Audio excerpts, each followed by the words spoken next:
guys, welcome back to Book Business and Bullshit. We have a special guest. Tell us a little about yourself. Mike Mack, West Philly representative, Penn State graduate, currently work at University of Penn, network technician with the information systems and computing, freelance photographer, community activist, a lot of titles, man. Yeah, but more than anything, just here to have a great conversation with you guys. Dope. That's good. I know I heard you mention community activists. Yeah, Do you sure. mind telling us like some of the things that you do in the community? Growing up, my uncle had a basketball league in the neighborhood. My uncle ended up getting killed at his league. Wow.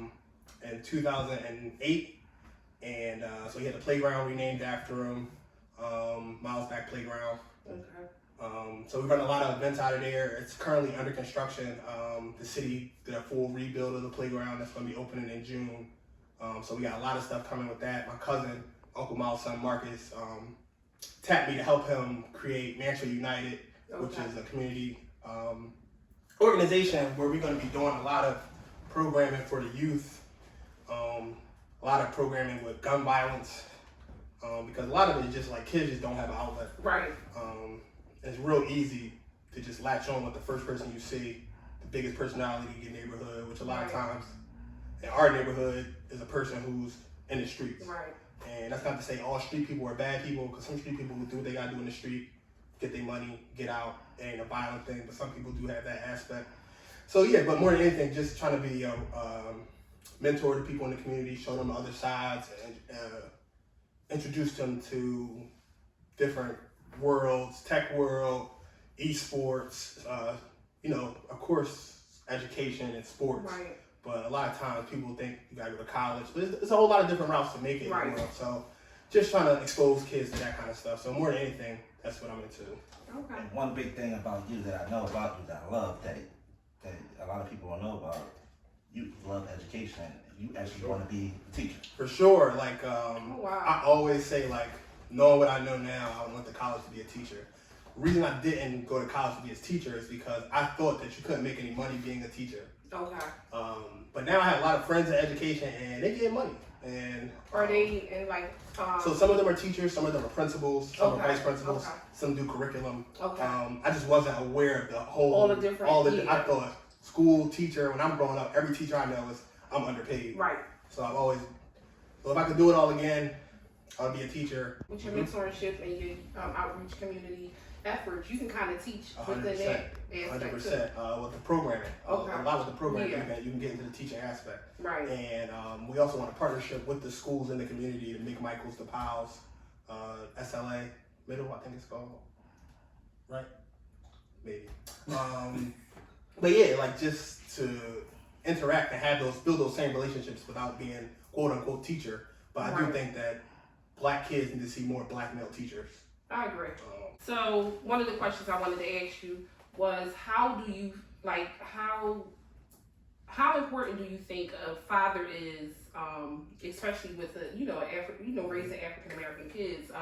Because I think the dynamics is a little bit different for our kids growing up. Like you see it, if they're being raised in the suburbs, you have to raise them slightly different versus if they're being raised in a predominantly hood, so to speak. But how important, how many daughters do you have? I have no daughters. I have 3 sons. Okay.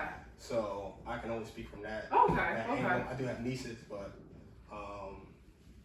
it's really important to have a father, and if not a father, just a positive male figure in a child's life. I had a dad, I had a stepdad, and I had uncles. Okay. And the range of what to do and what not to do was great for me. Right. Like how I internalized it and what it made me want to do, it was perfect. Okay.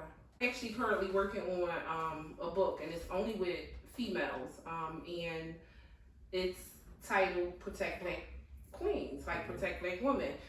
And I think one of the things that we had discussed in the Zoom call was when Black men hear the hashtag Protect Black Women, a lot of them get defensive and they take it as an insult because they what? I do whatever.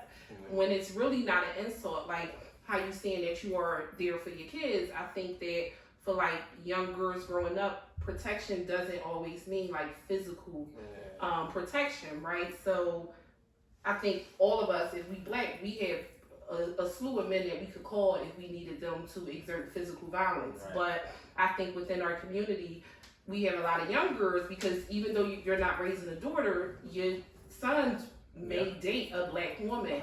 And if she has daddy issues, so to speak, because somebody wasn't there, it kind of still, it's still a domino effect for all of us. So I really think, like, even with the role models truly don't replace like a father, like being there. So, even because like my mom was there, and as I'm older, like even though she wasn't perfect, it's like you was there though. Mm-hmm. You know what I'm saying? Like you was there. So, I commend you for, stepping up and doing what was right for your kids, because we don't see it that often.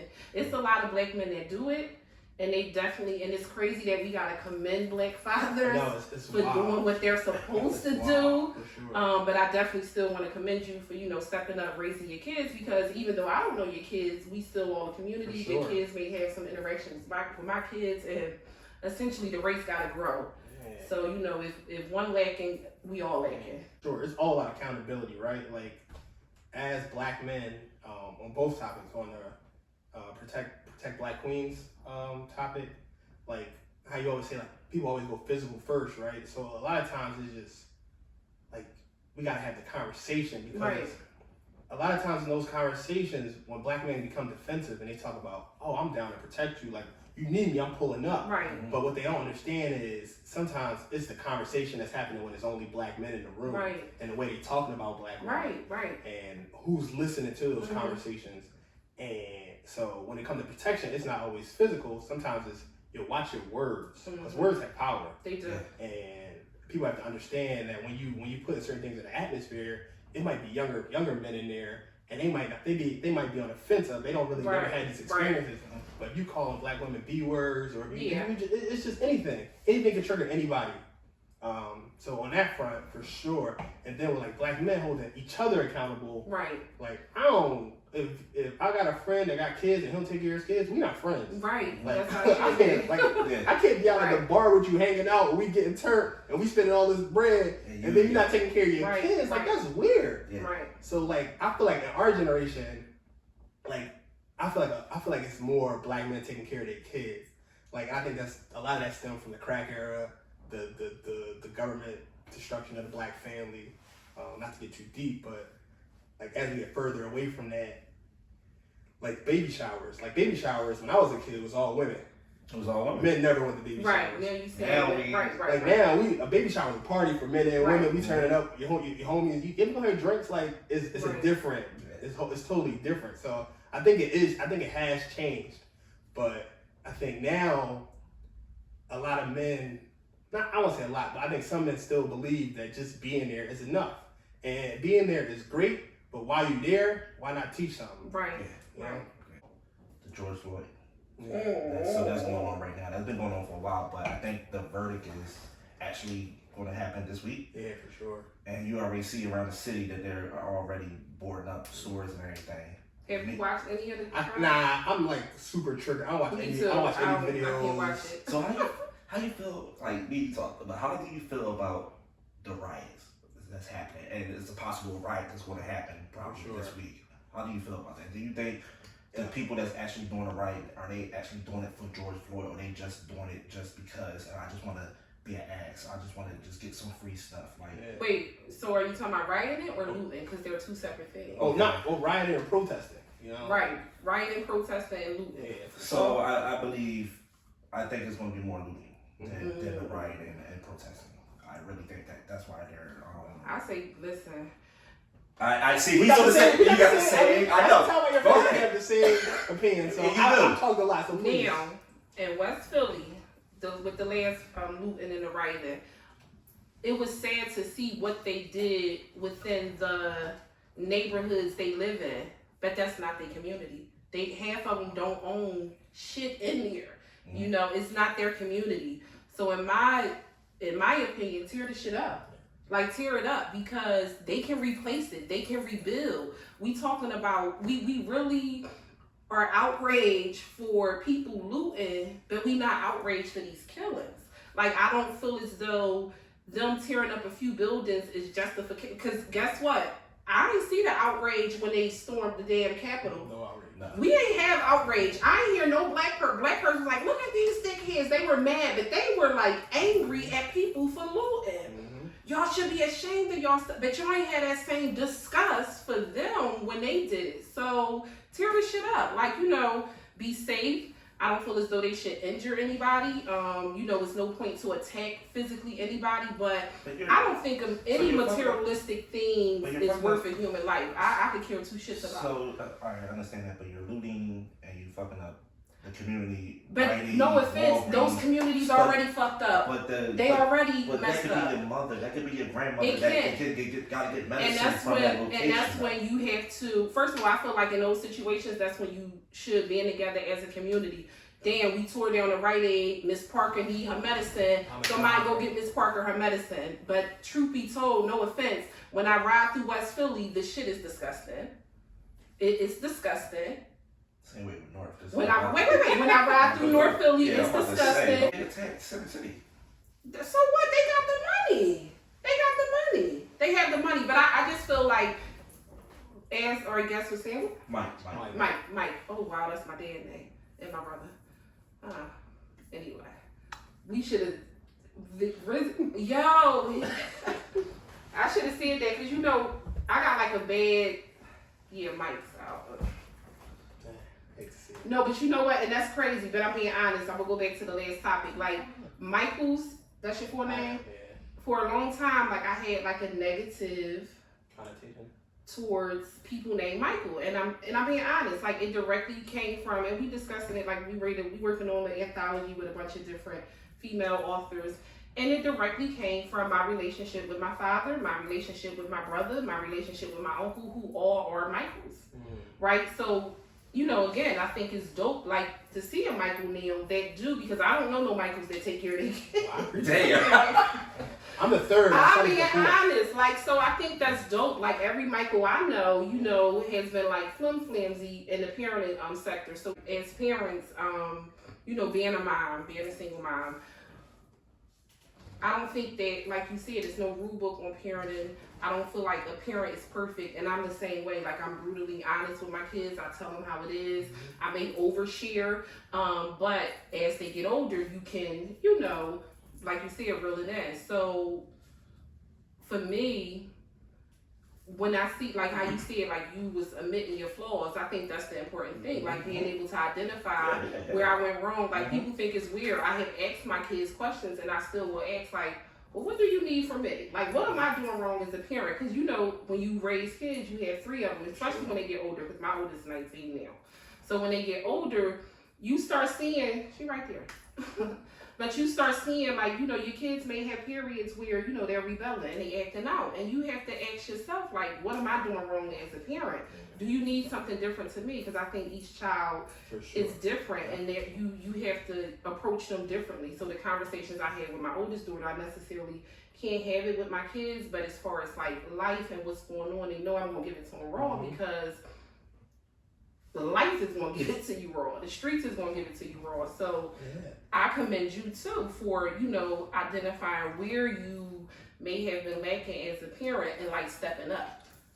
Because fathers are just as important, if not as important, especially for little girls. Yeah. I feel like for boys, like, you show a boy how he should treat, you show a boy how he should be, how he should be and how he should grow to be a man, but girls truly need their father. They do. They definitely do. I feel like boys more so is when they older, they need their father. So my thing is, I know a lot of females that actually said out their mouth that my dude does more than a dad. Oh, so you never want, you don't, in your situation, you never want your daughter to be able to say somebody does more for her, a man, than you. She would never know that. I understand that. I respect that, but I don't think it's, in my opinion, just my opinion, I don't necessarily feel as though it's wrong if someone else supplements, because sometimes it does take a village. It doesn't discredit or take away from you as her father or your role as her father. Nobody can replace that. So that's just my opinion. I understand, like, the concept she never should have to depend it's the difference between dependent and somebody being extra, like it's just extra on the side. I think because of the way I was raised, I think I slide more towards your side, where those boundaries in that household have to be clearly right. And that also depends on the relationship between the mom and the dad. Like if their relationship and their communication shaky, then he always or she always going to assume in that household they down talking them. So when they true. So That's true. It's all That's communication. True. So it's all that first line is that first relationship. And if that communication and that relationship is shaky, then you always want to, because you don't know what's going on in that house, you will always assume the worst. Yeah. And like my mom and my dad didn't have the best communication. Like my dad was like every other weekend dad. Mm-hmm. And like one thing I don't like about my parents, like not now, like now they're like friends. Like to see my parents group is nuts. Like when I tell my wife this all the time, like she don't know my mom for real. She just know the second act. But they used to like talk crazy about each other, and like to hear that, it would just be like, but like luckily, like I just understood that they just people. Like people just make mistakes and talk crazy.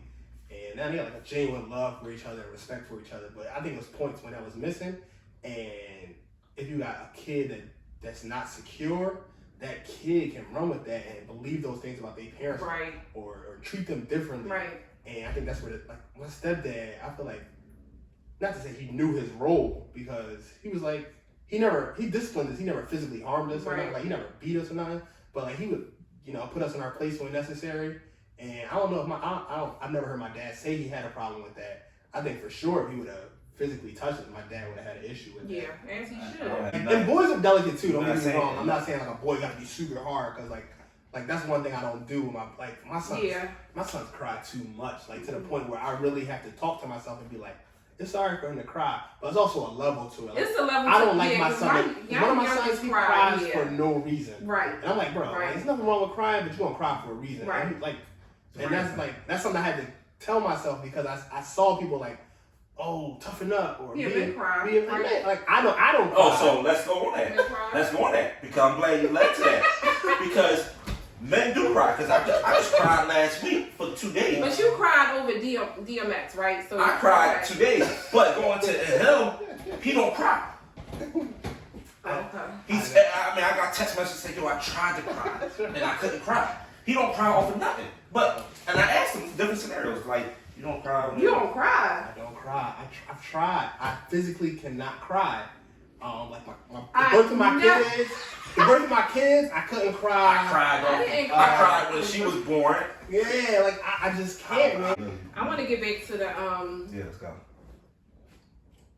To the riots versus looting versus the Derek. We can get on that, but the Derek Chauvin, whatever, I don't know. Trial with George Floyd. Just want you to weigh in on how do you feel about the trial? Yeah. So I didn't watch any of it. I got Twitter, so I mean, people on Twitter tell you everything anyway. Right. So like I heard about like the defense and their guys saying that the exhaust from the car could have played a role, like that kind of stuff, man. And it's like when something's so simple and you like, you're trying to find any out. It's just it's crazy, but it's not something that you don't expect at this point, right? So it's just like where they're gonna go with it, like the fact that we have to like National Guard come into cities and board stuff up. Right. Exactly. It's crazy, but it's something that we've come to expect. And then like I don't have a good outlook on how it's gonna come out. I don't think that he's gonna be guilty. If he does, great. Like, but there's still a bunch of them that weren't guilty. But I'll take it. So I guess I got a double question for both of y'all. Like, how does that make I'm a black woman, right?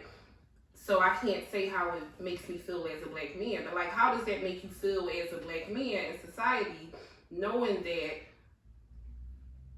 in my opinion, they demonstrate that our life isn't worth shit. Like, so to know that you can be killed and taken away from your family and your kids and your loved ones for giving a fake $20 bill, $20. Like that man's life was worth $20. How does that make you feel? Because I feel like when we're in certain communities, we have to watch our back from like violence and people we grew up with, or just being in the wrong place at the wrong time. But in America in general, we also have to watch ourselves, and I feel like black men, it's a lot more harder for y'all. Like, how does that make you feel? Like, you don't cry, but do you feel like we're conditioned to just accept it and like numb the pain and act like it doesn't exist? Because the shit scares me. Like, you know, and I think I don't watch it because I have to numb myself, because I can't watch it without getting emotions and reactions, and I feel like we not doing enough. And then I feel like if I say something, I'm arguing with my community and my peers, you know, the ones that's on the other side of the fence. So it's just like, I just go through, you know, read other people's comments and just wait till it pass over, so to speak. So like, how do it make you feel though? Like being a black man and having to see this over and over again. Yeah. I mean, it's fucking sad. It's fucking sad. And me and you talked a couple of days ago. I'm scared more out of my community when I'm riding around in the suburbs, or I'm outside my community, like Darby or anywhere outside of, you know, Philadelphia, whatever, in a nice little community or anything. I feel for my life, because when we get stopped, they see a car, they see a black car, 10 or whatever, they see that that's a black man, they want to run your tags, they want to run everything, they're going to give you a hard time. I feel like they're going to give me a hard time compared to the regular Philadelphia police, like down the bottom. No, they buttholes too though. The Philadelphia police horrible. Philadelphia police is horrible though, but I think that the county police is worse. I think they are, especially if you're not from there. They're more racist. Yeah. Yeah, when I first moved out there, like subconsciously, whenever I used to like hit once I used to hit Westchester Pike, like once I got past like Township Line, I used to turn my music down, like just subconsciously. I didn't even realize I was doing it until I think my man was in the car. He was like, "It was my song. Like, what are you doing?" I was like, "Bro, what did I do?" I was like, "I think I always do this." Right. I think it's just like a police thing. Right. And So like, we kind of conditioned you to had those interactions. adapt. I mean, I'm gonna say we conditioned to adapt to racism. Oh, yeah, like for we've sure. been conditioned to adapt to racism, because I was discussing with him. I work out Southampton, and I got tint on my cars. I had just got the tint put on my cars, and I want to say it was like week number 1.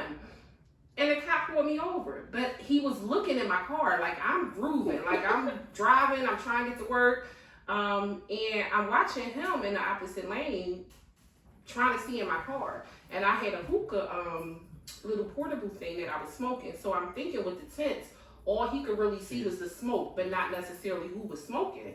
And he breaking his neck trying to see in the car, and he couldn't. And he was in the outer lane. You know how the third lane opened up at the light. So I make the left turn. He like jumped 2 lanes to get behind me and pull me over. And I'm a little hot tempered. And I called my daughter, and I'm like, when he came to the car, I'm like, yo, I know what you pulled me over for. Like, because cut the bullshit. Like, we not gonna play this game. I'm by myself. My kid's not here. I'm trying to go to work. I'm a nurse. You see me in my nursing uniform.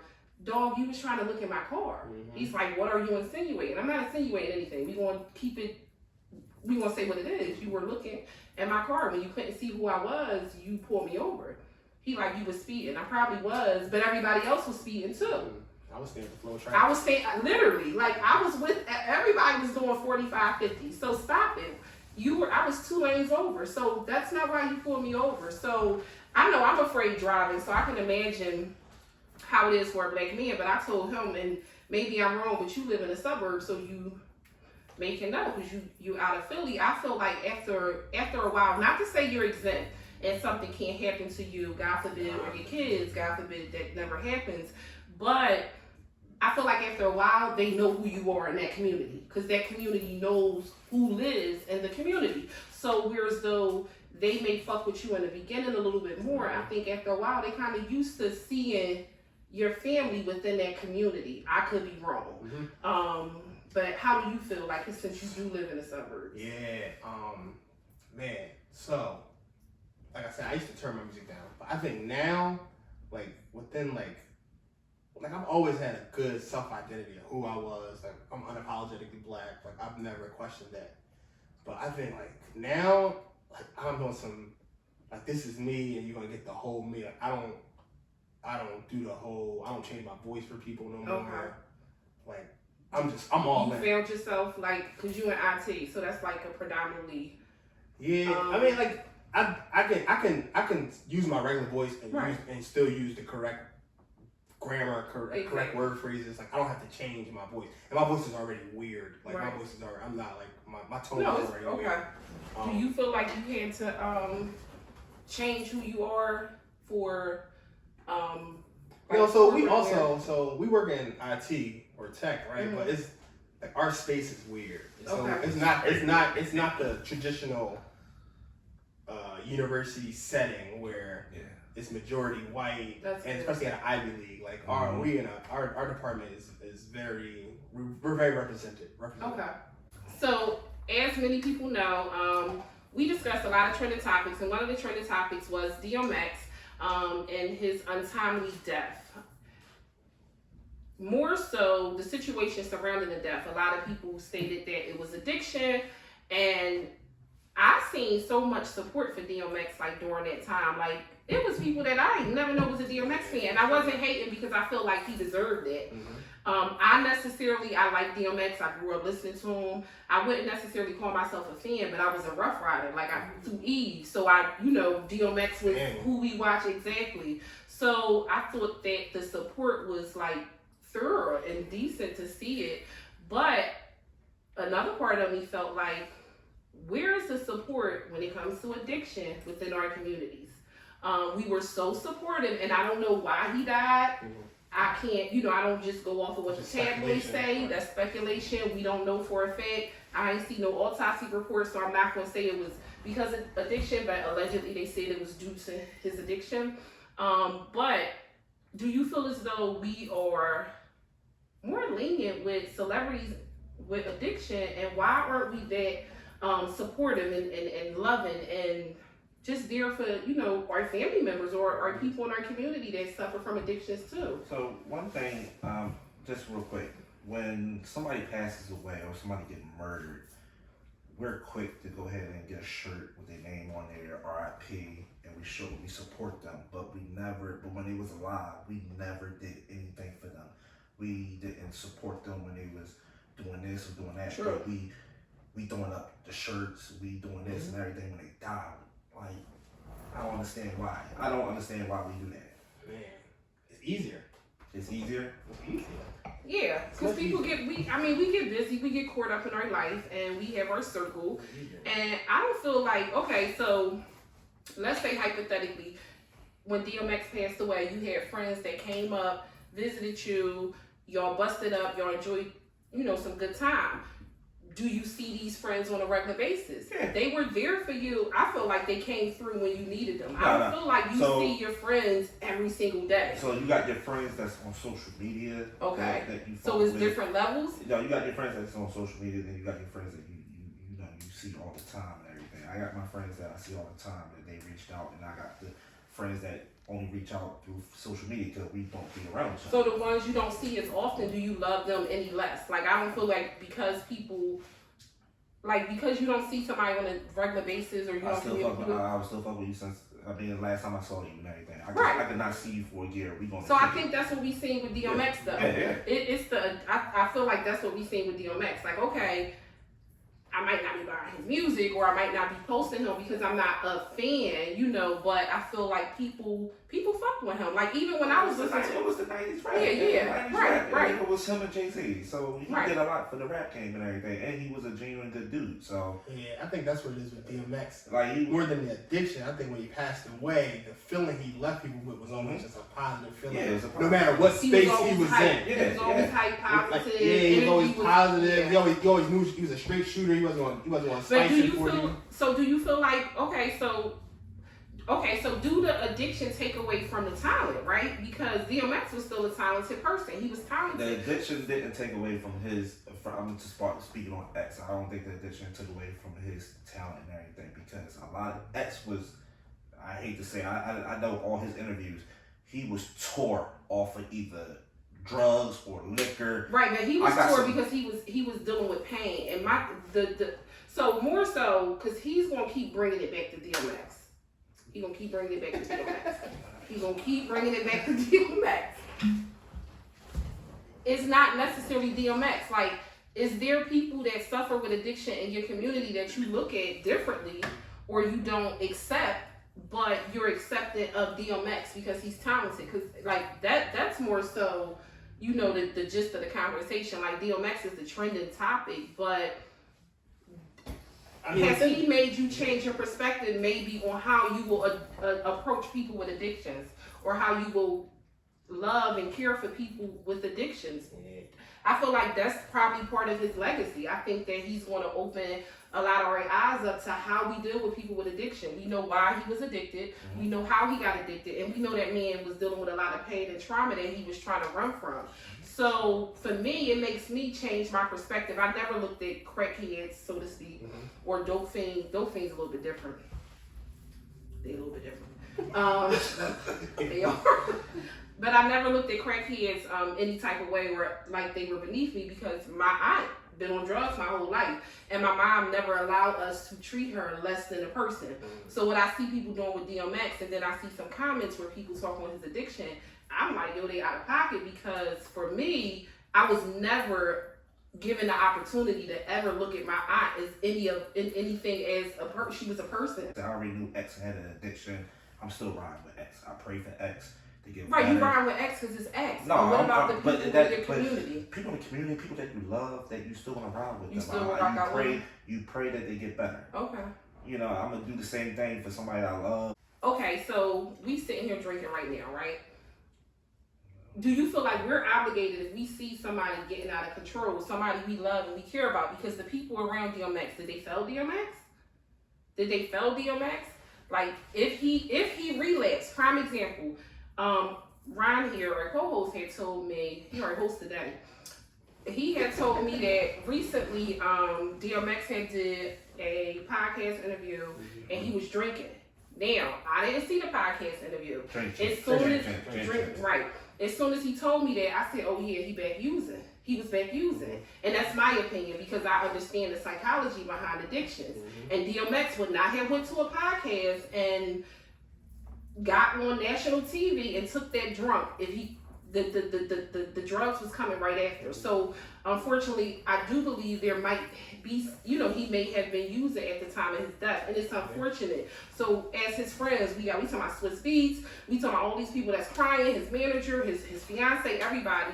If I know that I got this great man, you know, like this black man that's trying to do right, at what point do you think people were trying to help him? Do you think they could have tried enough? Or do you think the industry liked him being high? So I think, because who he was on the Versus wasn't who he was on Drink Champs. So did people like that energy and that vibe, but not realizing that energy and that vibe came with him being high? 24/7. I think the people that's around him, the sample, like you said, Swiss Beats, his manager, and all of them, they tried to change that man. Okay. They like X went to jail for tax evasion and all that stuff. He came out, he was fat and everything. He was healthy. He was off the drugs and everything. As soon as they get off, yeah, exactly. So if he did slip, he's not like Swiss number's not with X when he's with his wife. Okay, true. Or if his wife is upstairs and he's downstairs somewhere doing whatever he's doing and everything. You're not gonna be around it all the time though. So. Like I said, he's been doing it for so many years, and it's sad that he had to go out like that. Right. I don't know the autopsy yet. I don't want to say that it was an overdose. I'm gonna blame it on COVID. I'm riding with COVID. They say I saw somebody say that. They say he had COVID. I'm gonna ride with that. They said he took the vaccine. I'm sorry. They said he took the vaccine. They said he took the vaccine. They said he took the vaccine. He's not gonna get into the vaccine. Yeah. I will show you. They did. They did. Sources said he had took the vaccine a week before his. Just to close up that topic. Okay. So like you, I had family members who were addicts. So I've always respected an addict as a person. Growing up, just like off of that, but then like going to school and learning that addiction is a disease and the different way people deal with it, and you know the resources and lack of resources in our community, and people like therapy just getting destigmatized in our community. So people never really get to the root issue. They think they got it under control, then they get a trigger. Like just knowing all that, I think we in the black community have to give people space with addiction to like try to like either help them not by taking the bottle away from them, which we should do as well, or whatever their vice is. If needed, right. If needed. But also, like, how can we get to the root issue? And I think that a lot of times that's where, like, oh yeah, he ain't had a drink and such, but he still hasn't dealt with the underlying trauma. True. Or she hasn't dealt with the underlying trauma. And I think that's where Which is it's a lot of unresolved mental health issues Right. within our community. Yeah, so And, I think that's where community organizations come in to bring those to fill that space and to give people that those resources. So that's what